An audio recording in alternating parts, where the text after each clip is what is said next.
Les monocytes et les macrophages font partie des globules blancs d'origine hématopoïétique à partir d'une cellule souche hématopoïétique qui sont impliqués au cours des réponses immunitaires innées et adaptatives. Les monocytes sont des globules blancs ayant pour fonction de détruire certains types de virus et bactéries afin de protéger l'organisme contre le développement d'une infection. Donc, les monocytes sont considérés comme parmi les principaux globules blancs qui interviennent dans la limitation de l'infection. Donc, c'est pour cette raison qu'ils sont spécialisés dans le nettoyage des cellules vieillissantes aussi par le phagocytose innée. Il existe 3 sous-populations des monocytes selon la présence ou l'absence de CD14 et de CD16 et selon leur état classique, résident ou patrouillant. Donc, il existe les monocytes classiques qui sont CD14+, CD16-, les monocytes résidents CD14+, CD16+, et les monocytes patrouillants CD14- et CD16+. Le marqueur du SOI, le CMH1, existe toujours comme un marqueur qui identifie que la cellule appartient à la SOI normale, donc il est présent sur la surface de toutes les cellules nucléées. Les macrophages sont parmi les cellules phagocytaires les plus importantes de l'organisme et sont considérés comme des cellules présentatrices d'antigènes professionnels au cours des réponses immunitaires adaptatives. Il s'agit d'une population hétérogène par la localisation et leur état. Donc, les macrophages hépatiques sont appelés des cellules du Kupfer. Dans les glomérules rénaux, on parle de macrophages mésangiales. Au sein du système nerveux, on a les cellules microgliales. Dans le tissu conjonctif, les macrophages sont appelés les histiocytes. Au niveau des os, on parle des ostéoclastes. Au sein des poumons, on a les macrophages alvéolaires et pleuraux. Et dans le cœur, on parle des macrophages péricardiques.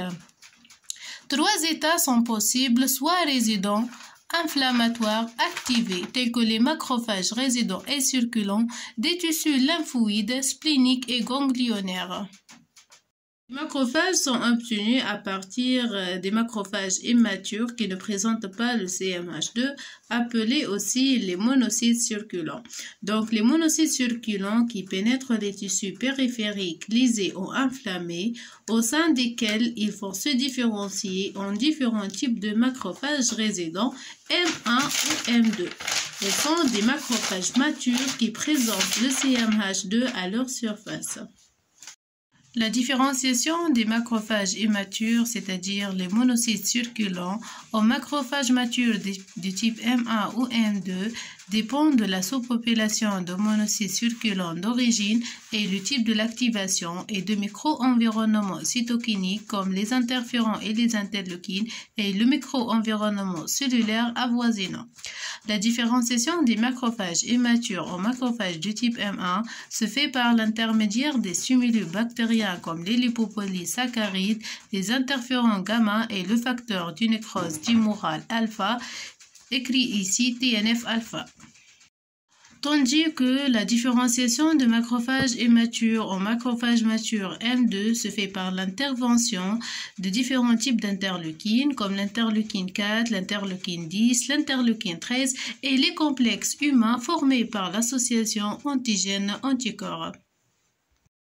La différence entre les macrophages du type M1 et du type M2, c'est au niveau du fonction. Donc, les macrophages du type M1 sont doués d'activité pro-inflammatoire ainsi qu'une activité antimicrobienne et une forte capacité à présenter l'antigène au cours des réponses immunitaires adaptatives. Donc, ces types de macrophages sont parmi les cellules qui amplifient de plus en plus les réponses immunitaires et la réponse inflammatoire.